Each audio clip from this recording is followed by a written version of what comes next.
aslında kadın kırımına karşı mücadelenin belki de temelini bir zihniyet değişimi oluşturuyor. Burada da eğitim devreye giriyor. Maalesef Türkiye'deki eğitim sistemi bir zihniyet değişimi değil, tam tersine hizmet eden bir eğitim sistemi. Eğitim sistemindeki cinsiyetçilik, dinci müfredat erkek şiddetini nasıl besliyor? Yani aslında şöyle tanımlayabiliriz. İdeolojik bir saldırı ile karşı karşıyayız kadınlar ve aslında çocuklar açısından da ve bunun bir biçimiyle medyada, eğitimde, siyasette her gün yeniden üretildiği ve meşrulaştırıldığı bir süreci yaşıyoruz. Dolayısıyla bu artan kadın katliamlarına, çocuk istismarına, çocuk katliamlarına da yansımış durumda. Tabii ki eğitimi buradan düşündüğümüzde de eğitimde iktidarlar açısından ve Türkiye açısından da aslında net olarak çok ciddi bir ideolojik araç ve Milli Eğitim Bakanlığı da burayı aslında kendi cephesinden çok iyi kullanıyor ve son dönem politikalarını da değerlendirdiğimizde aslında eğitim politikalarının tamamında kız çocuklarının özellikle yok sayıldığı, cinsiyet eşitsizliklerinin derinleştiği, tekçiliğin, milliyetçiliğin, militarizmin eğitim aracılığıyla yeniden üretildiği bir dönem yaşıyoruz. Özellikle müfredata baktığımızda aslında pek çok konuştuğumuz şeyin yani kadınlık ve bir erkeklik inşasının müfredat aracılığıyla okul öncesinden başlayarak aslında çocuklara bir biçimiyle öğretildiği, empoze edildiği ve aslında bir toplum dizaynının hedeflendiği bir süreç içerisindeyiz. Kadının aile içerisinde tanımlandığı, kadına yönelik şiddetin meşrulaştırıldığı, kız çocuklarının haklarının aslında görmezden gelindiği, erkekliğin daha fazla yüceltildiği ve kutsandığı eğitim müfredatının içerisinde yetişen çocukları da düşündüğümüzde aslında buradan tam da bugün artan kadın katliamlarını, çocuk istismarının sebeplerini de görmek gerekiyor. Çünkü biz nesil inşası oluşturuldu ve bunun karşısında da bugün aslında sonuçlarını yaşıyoruz ve önümüzdeki dönem açısından da eğitim politikaları böyle devam ettiği sürece çok daha yoğun bir saldırıyla karşılaşacağımız çok açık diyebiliriz. Özellikle eğitim içerisindeki uygulanan projeler, protokoller de çeşitli tarikatlarla, cemaatlerle yapılan proje, protokoller de aslında buraya hizmet eder noktada. Özellikle kız çocuklarının yaşamını hedef alan bir noktaya dönüşmüş durumda ve buradan da aslında eğitimden kopuşun da önünün açıldığı, kız çocuklarının bir biçimiyle eğitime erişim hakkının engellendiği bir süreci yaşıyoruz. Evet, ülkede ciddi bir ekonomik kriz var ve bu ekonomik kriz aslında artan eğitim enflasyonu ve maliyetleriyle birlikte de her dönemde çocukların eğitime erişim hakkını engellerken bu oran kız çocuklarında çok daha yüksek oluyor ve geçtiğimiz eğitim öğretim yılında 1,5 milyon öğrenci, kız çocuğu eğitim öğretim sürecinin dışındaydı.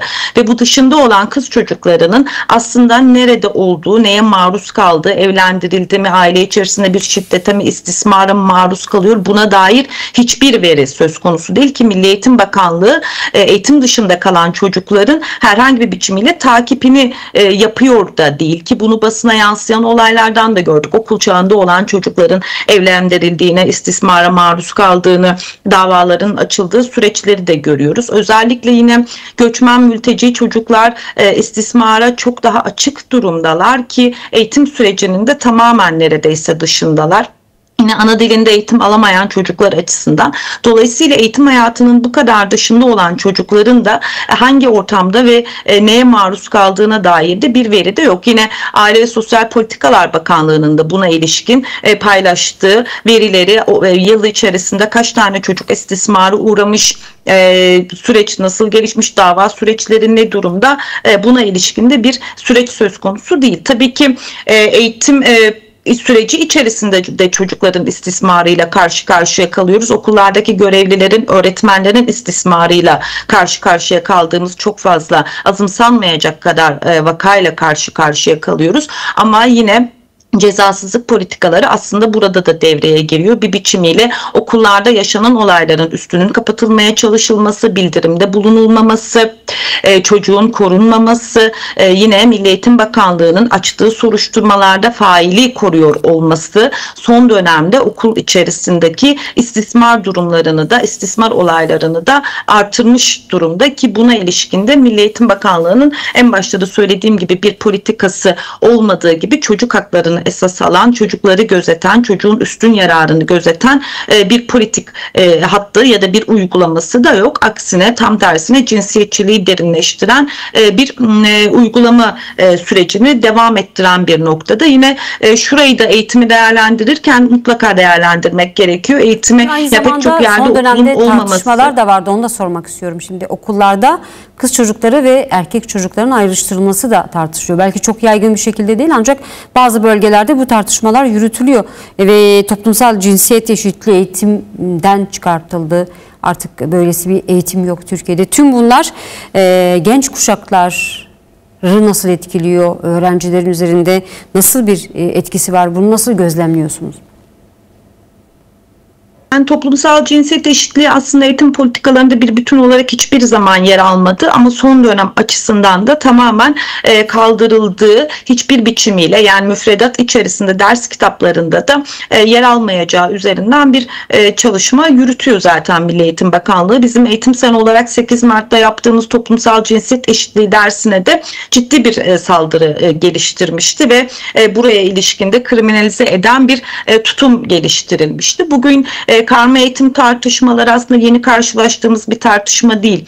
Son dönemlerde Milli Eğitim Bakanlığı bunu sıkça dile getirdi ve gerekçesini de aslında kız öğrencilerin okula gitmediği, ailelerin karma okullara göndermek istemediği şeklinde ifade ederek sanki kız çocuklarını koruyormuş gibi bir yaklaşımla karma eğitimi tartışmaya açtı. Aslında bu tam da bir erkeklik inşasının ve kadınlık inşasının meşrulaştırılma zemini, kız çocuklarının daha fazla izole edilmesi, demokratik eğitim anlayışının aslında bir biçimiyle yok sayılması, aynı zamanda da çocukların temel gelişim özelliklerinin de yok sayılması anlamına gelecek. Çünkü bir arada eşit ve bir özgür yaşam inşası aslında tam da buradan inşa edilebilecekken bu ayrıştırmalar, bu müfredatla birlikte aslında tam da bugün yaşadığımız kadınların haklarına dönük daraltma aile yılı ile birlikte aslında her gün kadınların karşılaştığı şiddetin, katliamın arttığı, kadınların çalışma yaşamının dışına çıkartıldığı, ev içi yaşam içerisine hapsedilmeye çalışıldığı sürecin inşasının buralardan başladığını, eğitim politikaları aracılığıyla başladığını görüyoruz.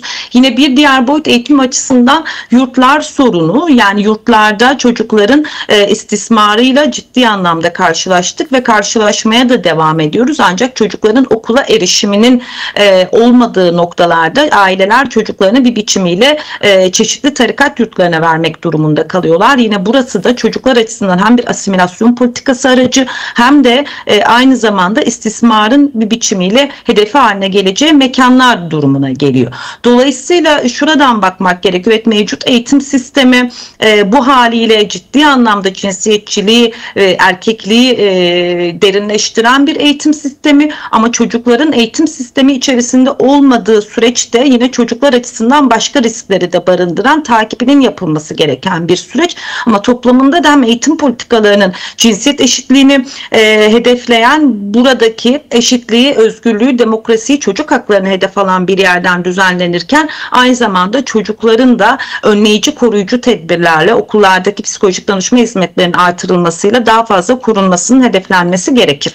Yanın bir biçimiyle manipüle etmeye çalıştığı, algı oluşturduğu ve meşrulaştırdığı bir noktada aslında esas olan kısımda burası. Buranın bireysel vakalar olmadığı, bireysel suçlar olmadığı, aslında tam da burada erkek egemenliğini, zihniyeti, erkekliği tartışmamız gerektiği ve burayı sorgulamamız gerekiyor aslında ve dolayısıyla bir toplumsal dönüşümün sağlanması, bir zihniyet dönüşümünün sağlanması ve aslında demokratik toplum inşasını bugün konuştuğumuz noktada tam da aslında burada kadın özgürlüğünün, kadın özgürlükçü paradigmanın esas alındığı ve buradan da aslında bir toplumsal değişim dönüşümün hedeflenmesi gerektiği çok açık. Yani çünkü evet, fail her ne kadar bir kişi olarak görünse de aslında burada bu failin ardında devletin olduğunu, bir zihniyetin olduğunu, bir toplumun olduğunu görüyoruz. Evet, bu bugün AKP iktidarıyla başlamış bir sorun değil.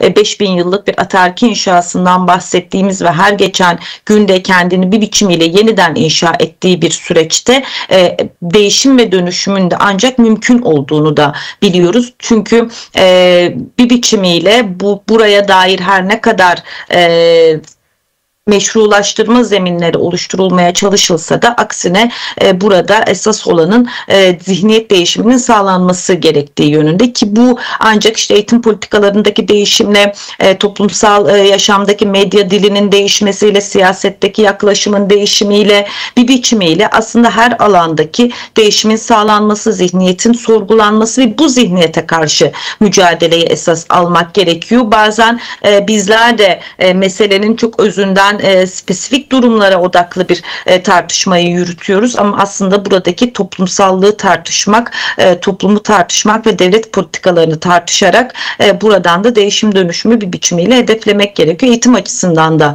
bu böyle. Yani eğitimin mevcut haliyle olmayacağı çok açık ve dolayısıyla da bugün demokratik toplum inşasını konuştuğumuz bir yerde biz demokratik bir toplum hedefliyorsak, dolayısıyla eğitimin de çocukların farklılıklarını gören, eşit, demokratik, özgür bir eğitim haline dönüştürülmesi gerekir ki buradan aslında zihniyet değişiminin sorgulanması ve dönüştürülmeye başlaması esasını sürdürebilelim. Dolayısıyla aslında toplamdaki zihniyeti görmek, buraya karşı mücadeleyi sürdürmek de bu dönem açısından temel sorumluluklarından biri aslında kadınların.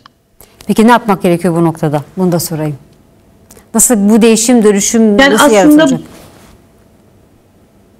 Aslında buradaki kadınların çok güçlü bir mücadelesi var. Yani sadece Türkiye ve Kürdistan açısından değil, tüm dünya açısından da aslında güçlü bir mücadele ve geçmişten bugüne de sürdürdükleri bir mücadele var. Dolayısıyla da hem daha fazla kadınla bir araya gelmek, daha fazla örgütlenmek, bu örgütlü zeminde aslında kadınlarla birlikte toplumu değiştirmeyi hedeflemek ve burayı değiştirirken de aslında bu zihniyetin bir biçimiyle sorgulanmasını sağlamak, tam da erkeklik tartışmalarıyla birlikte daha fazla bir araya gelişi ve burayı tartışmaya esas olduğu çok açık. Yine mecliste yürütülen komisyon çalışmaları devam ediyor. Evet, demokratik, kadın özgürlükçü bir paradigma esasından da buradaki değişim dönüşümde tartışmayı sürdürmek, daha fazla kadınla buluşmak, daha fazla erkekle buluşmak, aslında buradaki sorgulamayı sağlamak, bunları yaparken de aslında yaşanan her olaya karşı da mücadeleyi ortaklaştırmak gerekiyor. Çünkü genel olarak da aslında baktığımızda Kürdistan'da evet özel savaş politikalarıyla sürdürülen noktayı görmek ve buraya karşı mücadeleyi sürdürürken İstanbul'da katledilen kadının katledilmesinin de aslında aynı zihniyetin bir sonucu olduğunu görerek buradaki mücadeleyi biraz daha ortaklaştırmak ve birlikte mücadeleyi örgütlemeye ihtiyaç var.